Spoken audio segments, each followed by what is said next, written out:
Hello, everybody, and welcome to the Teamsheet Tantrum with, for the love of Paul McGrath, taking over the Villa View today, and also in association with Boohoo Man. You can see the link down there in the bottom right-hand corner. You get an extra 10% off all Boohoo Man menswear with the code Villa View. It does exclude some sales lines and some selected items, but 10% is 10%, and in this current climate, 10% could be the difference between a yay or a nay and some of that clobber that you see on Boohoo Man. So thank you very much, as always, to Dan, to Chris, to Omar, to all the guys for allowing us to jump on the podcast and to take over once again. We really love doing these. And this is our last one. It's not our last one. It's our last home one to do.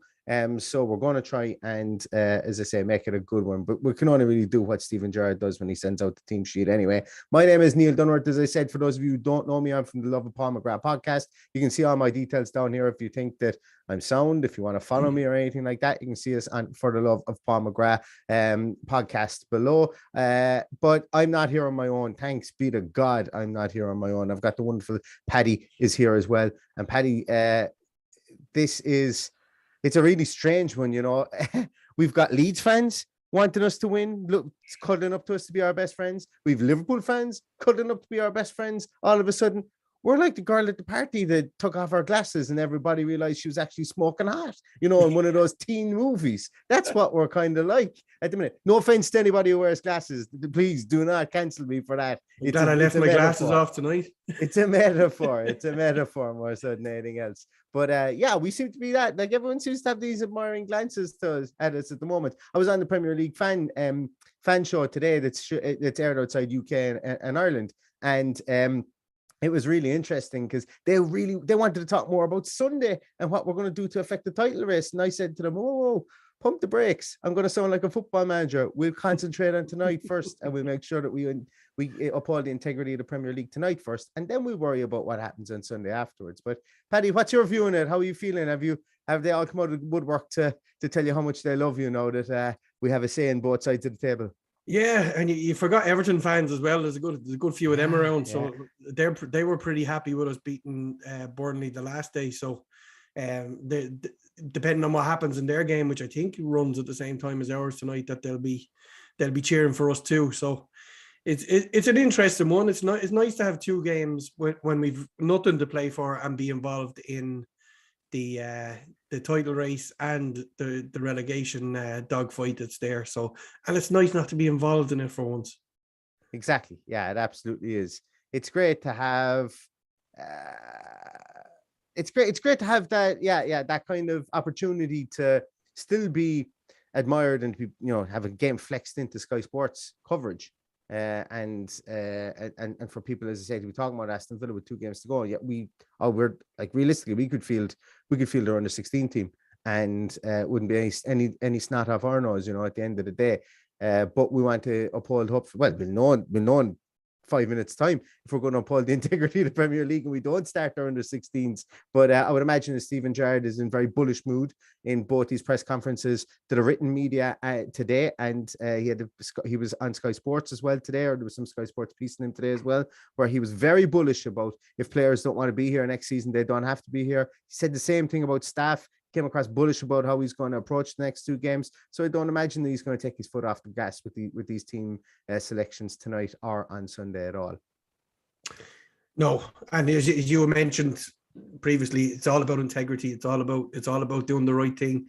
So we have to go out, and plus, although it's a long shot, we still have a chance of finishing in the top half of the table. So we need to be going out to try and win these 2 games.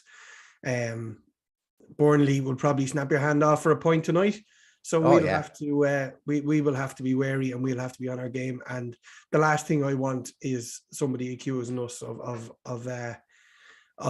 especially Leeds fans of rolling over and having our tummy tickled by Burnley. So go and get the 3 points tonight and do our best and push on for next year. That's an interesting one, Paddy. You know, we're damned if we do and we're damned if we don't, because there's going to be one fan base who's going to think maybe we didn't do enough, or maybe we didn't do anything, or we were on the beach. And it's going to be perception versus reality, I suppose, you know, when something like that happens. So, like, it's going to be going back. We're going to be 6 months down the line, and there's some fan base who's going to be saying to us that we got them relegated on purpose, and it's going to be an overly inflated, what's the word I'm looking for, rivalry that isn't even a rivalry. That's just born out on Twitter. So I'm fully okay with that. That's fine. We worry about ourselves. Let them worry about themselves. No one worried about us when we were at the bottom of the league our second last in the league with only 4 games to play in 2019 and came out of it, albeit in crazy circumstances. So, we can't be worrying about anybody else. We certainly can't be worrying about anybody else in that aspect. And that's it. Just concentrate on our own game. We've got fans to please who were there for the last time this season. So go and get the 3 points, score early, score often, and we'll all be happy by 9:45 tonight. Absolutely, hopefully so. It was an interesting one, actually. It just popped into my mind. Did a podcast today with early this morning with the guys from the Turfcast, the Burnley podcast, and he asked me a very, very, I suppose, a poignant question, and we spoke about it in our Teamsheet Tantrum last night. He maintains that they're going to play 11 men behind the ball. If they could play 5 goalkeepers, they would play them today. And he said he wouldn't rule out that they would try it. And he asked me a question about how do I think that Aston Villa are when they have to go and try and break down a team. Joe, my answer to it was, and it was kind of in the heat of the moment, then I thought about it afterwards and I went, actually, I think it's right. But tell me if I'm right or I'm wrong, Paddy, essentially is what I'm asking in this one. I think we're extremely ill-disciplined when we have to try and break down a team. And what we do is we try and force the issue. We lose the ball. We get caught in counter attacks. We leave 2 people home. Sometimes we only leave one person at home. It's burnt into the back of my mind, the Watford game. When we do that, it was burnt into my mind last year when we played Brighton and they did that, and Danny Welbeck got 2 goals. It's burnt into my mind. We've seen it far too often with this team about the ill discipline. We saw it against Burnley last year. Yes, very good point. There hasn't been too many of it this year. Even Burnley the last day went out to play football and didn't. Well, albeit they played probably near enough of 5 at the back, and we hemmed them back, but we were just too good for them. But I think with the exception of Watford, we haven't seen it this season, which is unusual because we've seen a lot of it since we've come back into the Premier League over the last 3 seasons. So it's refreshing that the games have been open and we've been better as such in that we've against the lesser teams we've scored and let them have to come at us. So there's been very few other than Watford, as I said, that have parked the bus and hit us on the break, which is probably what Burnley will do tonight. There is, I'm not going to say it's team news, but Ashley Priest has tweeted in the last half hour or so the following. He said that Emi Martinez is in the building after sustaining an injury or knock in training yesterday. There was some nerve issue in his knee, and there was talks that Robin Olsen might start. The reason I said Philip is because young goalkeeper Philip Marshall is part of the group as a precaution, which I think is strange because it says here he's just secured promotion at Gateshead. And is it a fact? Is it maybe because they're non-league that possibly, he's able to play in the Premier League? That's interesting. And maybe Paddy, remember at the start of the season, that was one of the reasons why they started loaning players out to these non-league teams or to the what used to be the Vanarama Conference back in the day, because they were thinking, oh well, maybe we can recall them from loans and get them in and register them in May stage. Whenever if we needed to, and it would kind of future-proof, I suppose, any potential injury pieces. Interesting. And let's be honest, there is always a third goalkeeper there for that reason. We just never hear about it, but because it's an issue tonight, and you know what, I wouldn't be surprised if we see Robin Olsen tonight. I said it last night when we spoke in our preview. So we will just have to wait and see, but we won't have to wait too much longer because the team is out. The team is out. And here we go. We will just cut out. So the aforementioned Emi Martinez does start in goals. Robin Olsen will have to wait to make his debut for a while. Wow, yes. Neil, this is brilliant. This is brilliant. Exactly. We've got Cash. We've got Chambers to keep Paddy's blood pressure high because he's in love with Chambers. We've got Mings and Digne. So Cash, Chambers, Mings, and Digne make up the back 4. McGinn, Douglas Luiz, and Jacob Ramsey make up the midfield 3. And up top, well, the front 3, we will say we have Carney Chukwuemeka, Watkins, and Buendia.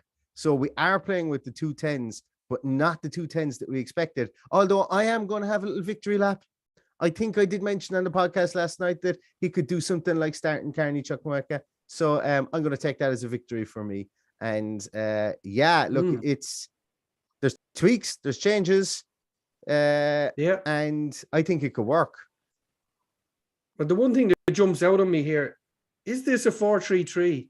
Are we going to see Carney kind of to the left and Buendia to the right? I don't know. I don't know. Is it a 4-2-3-1? Am I mad to say that? Like, I can't get that. Like, I cannot get the image, and it's there. It's clear as day for everyone to see. On my Twitter, we played a 4-2-3-1 against in the early parts of the Norwich game with McGinn and Douglas, or McGinn and Tim holding. Now, maybe it was because we had Tim there. I don't know. But to me, if we were to play 4-2-3-1 here, McGinn and Douglas Luiz more as sixes, I know that's got issues in itself. But you've Jacob Ramsey, Carney, and Buendia behind Watkins. And I think that that's probably more plausible than seeing Carney be maybe played out wide. But I don't know. Look, once again, with a lot of these teams, with a lot of the teams that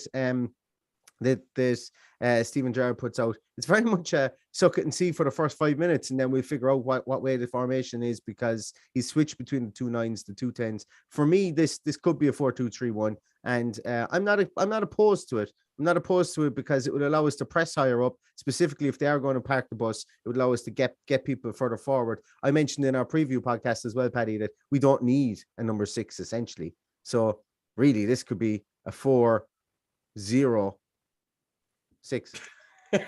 Like, I don't think we're going to need a defensive midfielder tonight because, like you, I think they're going to pack the bus. A point is worth goal to them because of Leeds' goal difference and the fact. And that's why I'm asking the question: is it a 4-3-3 because they're going to pack the bus? Are we going to see our bank in the middle play higher up the pitch? Are we going to see us defending higher up the pitch? And will we see a lot wider Buendia and Carney supporting Watkins in the middle? So that's the interesting thing. Another piece as well, the substitutes are Robin Olsen, as you can see there running across the bottom of the screen. We have Josh Feeney again. I think that's his 4th, if not 5th time being on the bench so far this season. I think it's his 4th. We've got Ashley Young, Marvelous Nakamba, Young Tim, Morgan Sanson, Philippe Coutinho, Traore, and Ings. And I would expect to see all 3 substitutes used because that's what Steven Gerrard does. But interesting setup. Maybe we've been pretty confident that Carney's going to re-sign his deal. He's going to sign on in a deal before the end of the season. If he wasn't going to sign 2 games out from the end of the season, like, would we actually really be playing him? Would it not be an opportunity to maybe give Tommy O'Reilly a go on the bench, bring him on after 10 minutes? Steven Gerrard loves him. Seems to think that he's got lots of potential. It would have essentially allowed him to play Coutinho and Buendia there, have Tommy O'Reilly on the bench, and then bring Tommy O'Reilly on, as opposed to wasting. Essentially, if he wasn't going to sign the contract, potentially we could be wasting minutes with Carney Chukwuemeka there for somebody else who is going to be here next season. So, am I just being wishful thinking here, or? Well, he does have a year left, so there's no immediate panic. I know people want them signed up and done and dusted, but there's no immediate panic. But the last I heard is that it was going to be done. So the fact that he's in the squad and playing now would suggest that he's proven a point that there is a pathway here into the first team. So it's up to him now to go and grab it, because he hasn't set the world on fire the last couple of chances he has. So he's there from the start. And, I think if he goes in and grabs this game by the scruff of the neck, we could hear about him signing a contract very soon. The Burnley 11, let's not neglect those as well. Obviously, they have Nick Pope in goals, Kevin Long, Nathan Collins, and a returning James Tarkowski, who we did a podcast on last night. If you haven't seen it, you can find it on For the Love of Bottom Grab podcast. You can see my statistical breakdown on James Tarkowski, considering we were linked with him by John Percy, and I think Greg Evans might have mentioned something about it as well. But he's back in the Burnley squad for tonight. Robertson, McNeil look like they're going to be the 2 fullbacks, with Cork Brown. Oh, sorry, Robertson Taylor are going to be the 2 fullbacks, with Cork Brownhill and probably McNeil and Cornet then the either side of him, with Ashley Barnes up top on his front on his own. So they I don't know. They've done me dirty by not starting Weghorst, because I have him in my fantasy league team. But they don't look like that. Doesn't look like a team to me that's coming to score 3 goals and win 3-0. Well, the one thing I will say is there's obviously 3 centre halves there. There's 2 full backs. You've named your 3 across Jack the middle. Cork is...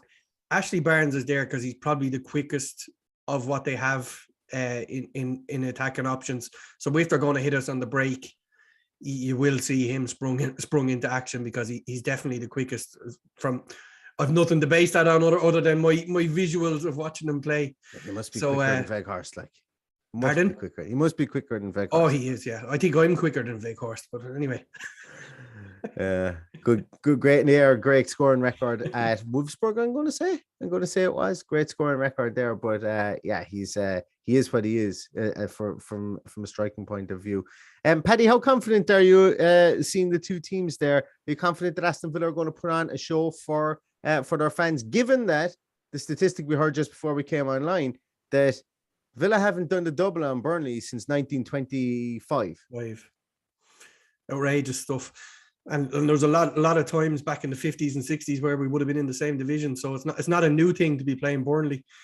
I expect us to go and win this game. I don't expect to go and win it as easy as we did the last day. I think they'll be a lot tighter. I think they're set up to be a lot tighter than they were the last day. They won't want us playing those balls through the middle. I'm expecting us to win maybe 1-0, maybe 2-1. I'd settle for a 1-0 and another clean sheet for Emmy this season. I've completely neglected the comments. I do apologize to everybody that is watching. Let me go back through because it's a bit early for me to get my auctioneer voice and go again and to start doing all the scores that you guys are going to put in. Don't put in your scores just yet, because you'll like clog up the comment system, and I want to scroll down and see other comments first. So I can only go back so far, but I have one here. Sean Green, I like what you're saying here. I'm picking up what you're throwing down here. Watkins scores 3 matches in a row tonight. That would be great. It would be great for his confidence. It would really put a cap to a season for him. 12 goals, I think, would be what he would be on if he scores tonight, given that he scored in the league last year. What was it? Somebody popped that into the comments if you 14, can. I think it was 14 in the league. That wouldn't be a bad return for somebody who's had a bad season, quote unquote, or a down season compared to last year, to quote some people in the media. But fair play to him. If he does get 3 in a row, that's good. He's getting his eye in before potentially being called up to go to Qatar in November of next year. Where else do we have? I'm not sharing that one for sure. Jack Yar says, "Come on, Carney." Absolutely. I think you got the news just before it broke. The suits there and Jack Yar. Rob Henry says that's a team going for a win. I agree with you too. I agree that we're going out there to put on a small bit of a show for the fans at home. We're not going out there to go through the motions. There was tons more changes he could have made if he wanted to go through the motions. Starting Carney gives somebody an impetus there to go out and show what they can do, and hopefully he does that. And lest we forget as well, Carney's probably going to be the tallest player in our midfield, and he's only 19 years of age. So that there could be something in that as well to get a bit of grunt in there and to see what he can do. What he can do from that point of view. Where else are we? Yes. Simon Haswell says, "I did say that. Vindication for my murmurings." That's all I'm here for. We can end the podcast now. You're not taking all the credit. I did predict that Coutinho wouldn't play tonight, so I'm taking that one. Between the two of us, we'd make the full sandwich. Mighty Villain just pick the team for Sunday, will we?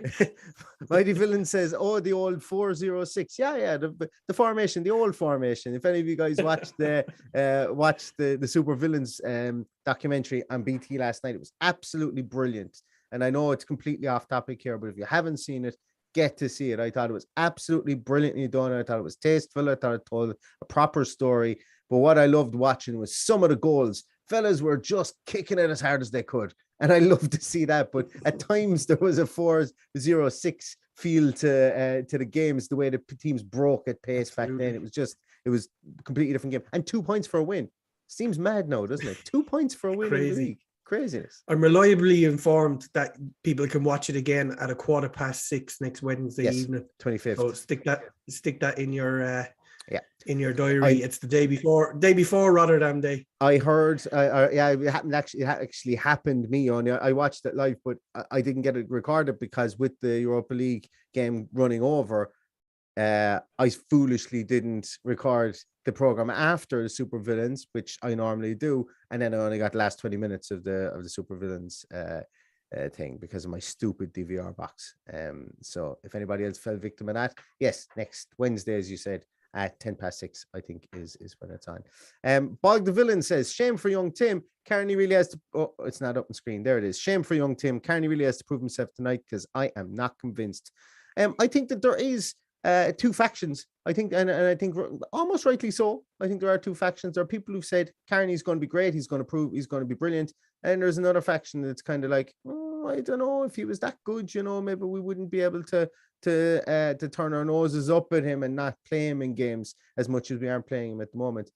I firmly, as always, and nearly with everything that I talk about, I will come down the contextual middle ground there, and I will say does some very good things. He's got some very good close control. I think he's a bit slow, but I think that he's got, like, looking at him and taking into account that he's only 19 years of age and what he did at his own age group, I think he's got a lot of learning to do. But I think that the ceiling is massively high for him, and he needs to stay in an Aston Villa jersey for me, because I think the potential there with him is fantastic. And it's not fake potential. It's not it's not high potential. I think that we kind of would have had with the likes of Natal Denfalzo and those two brothers that subsequently went on to play from the team across the road. I think that this guy could be the real deal if he was to reach his potential. But then again, what's it? Hard work beats talent if talent doesn't work hard. Isn't that what they say? So exactly. Hopefully he goes out and works hard tonight and improves his work to the team. Anything else there? We've got a couple of Liverpool fans in here. We've got a Liverpool fan here saying, do you guys think he's going for a result on Sunday in light of this lineup? Well, this lineup is pretty much like there's only two changes really to it. So I think he's going for a result on both nights, which I think is interesting, which I think he should do. Protect the integrity of the league, as we've said before. There's people talking about Grealish scoring an own goal on Sunday. I don't know. I'm not going to get involved in that at the moment.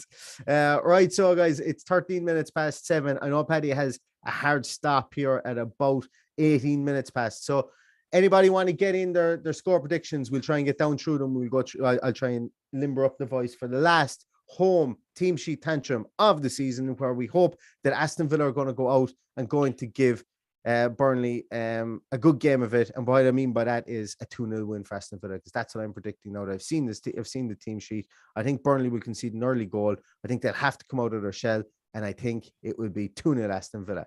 We have some scores coming in. I actually really like doing this. Okay, keep them coming. I'm going to load them all up here. While I'm loading them up, Paddy, what did you say your score prediction was? I said 1-0 or 2-1. I'm going to go 1-0. You're going to go 1-0. Okay. 1-0, yeah. We've got some nice score lines coming in here. I haven't got, where's Rod? Did I get Rod's in there? No. I missed him. There it is. Yeah. Ryan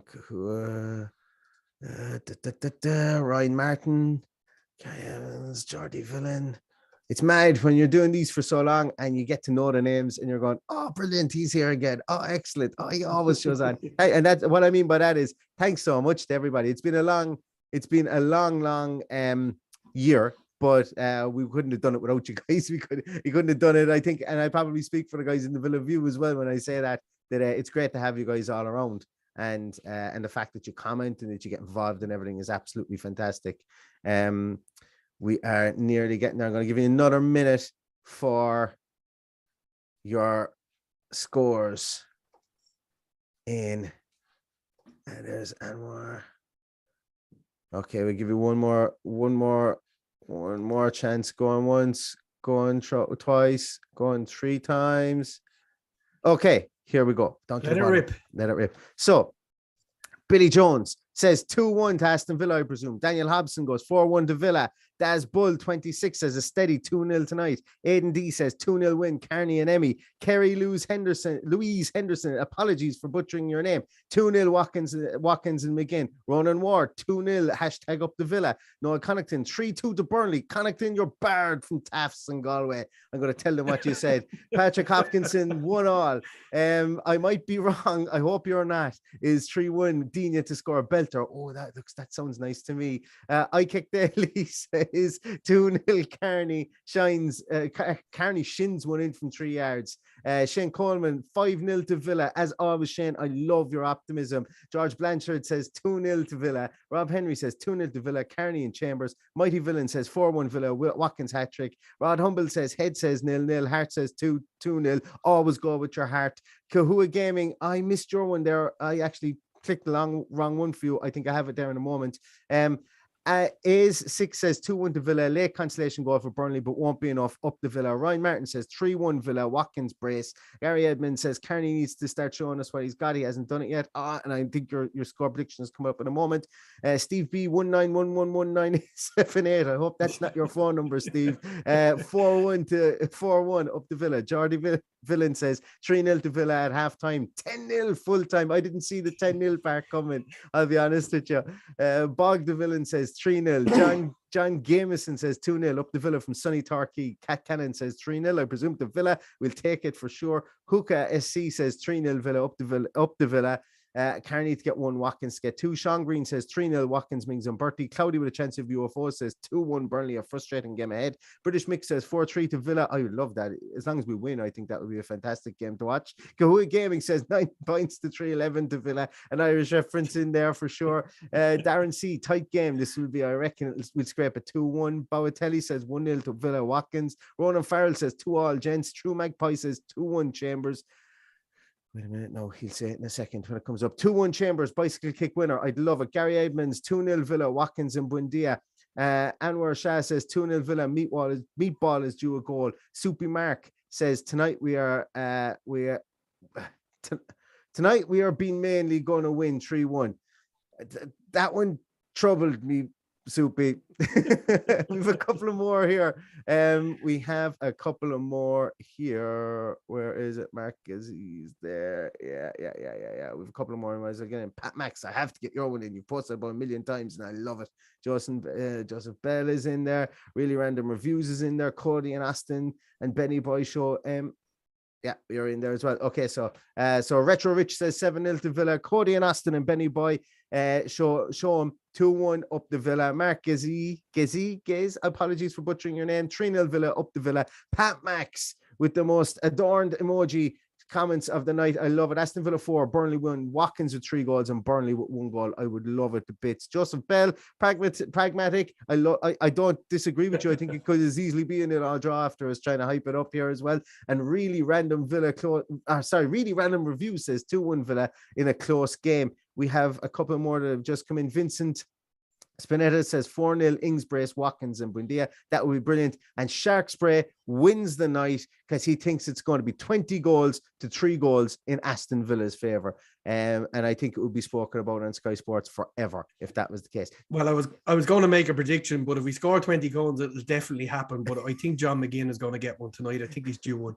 Okay. There we go. You've heard it from the suits there himself. Jet Fume says 4-0 Villa, Carney goal and assist. Jay Hunt 2-0 Villa from here in New York, watching on at my desk on Wall Street.